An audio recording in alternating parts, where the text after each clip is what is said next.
Hello and welcome to Study Happily. Today we will discuss a poem A Tiger in the Zoo, written by Leslie Norris. The rhyming scheme used by the poet throughout the poem is ABCB.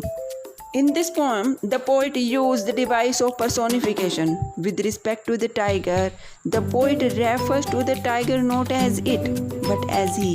यानी poet ने tiger को it use ना करके tiger के लिए ही का use किया, जो ह्यूमन बींग्स के लिए ही का यूज़ होता है और एनिमल्स के लिए इट का यूज़ होता है. In this poem, the poet used the device of metaphor in the line on pads of velvet quiet, when he compares the pads of the tiger's feet with velvet, since both are soft and smooth to the touch. यानी poet ने tiger के पंजों को, tiger के pads को और velvet यानी मखमल को बिल्कुल एक जैसा कोमल बताया है. There is one example of metonymy in the poem. This device consists of the substitution of the name of an attribute or adjunct for the thing meant. यानी कि किसी एट्रीब्यूट को उसकी किसी चीज़ के द्वारा जाना जाए. In this poem, the poet used the device of metonymy in the line his strength behind bars for the word strength to mean the body of the tiger, where the entire strength of the majestic creature resides and which is locked up within a cage in the zoo.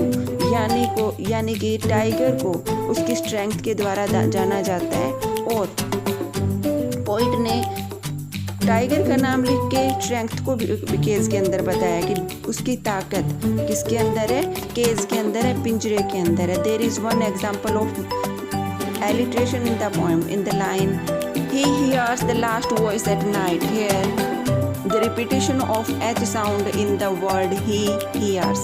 Also there is an example of assonance in the line and stares with his brilliant eyes.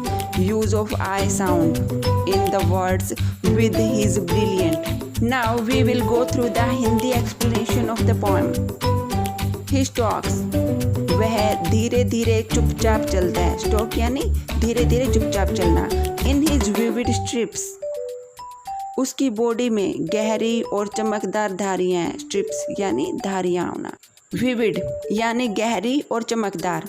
The few steps of his cage on pads of velvet quiet in his quiet rage. वह पिंजरे में अपने मखमली पंजों पर गुस्से से भरा पर शांत भाव से कुछ ही कदम चल पाता है. पैड्स यानी पंजे, वेलवेट यानी मखमल, रेज मतलब गुस्सा, क्वाइट मतलब शांत. He should be lurking in shadows. उसे तो पेड़ों की छाया में आक्रमण के लिए घात लगाकर बैठा होना चाहिए. लर्किंग यानी आक्रमण के लिए मौके की तलाश में बैठा होना. शैडोज यानी पेड़ों की छाया. Sliding through long grass near the water hole where palm deer pass. पानी के होल के पास उसे लंबी घास में सरकते हुए होना चाहिए जहाँ पर मोटे मोटे हिरण गुजरते हैं. स्लाइडिंग मतलब सरकना. होल वो जगह जहाँ पर एनिमल्स पानी पीने के लिए आते हैं. He should be snarling around houses at the jungle's edge. उसे जंगल के किनारे बने घरों के आसपास गुर्राते हुए होना चाहिए. स्नार्लिंग मतलब गुर्राते हुए होना. अराउंड हाउसेस आसपास बने घर. जंगल्स एज जंगल के किनारे पर बसे. Bearing his white fangs his class terrorising the village. उसे अपने लंबे तीखे सफ़ेद दांत, अपने पंजे गांव वालों को भयभीत करने के लिए दिखाते हुए होना चाहिए. But he is locked in a concrete cell. परंतु वह कंक्रीट से बनी कोठरी में कैद है. कंक्रीट यानी सीमेंट और पत्थर से बनी.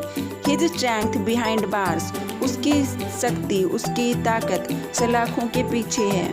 Stocking the length of his cage ignoring visitors.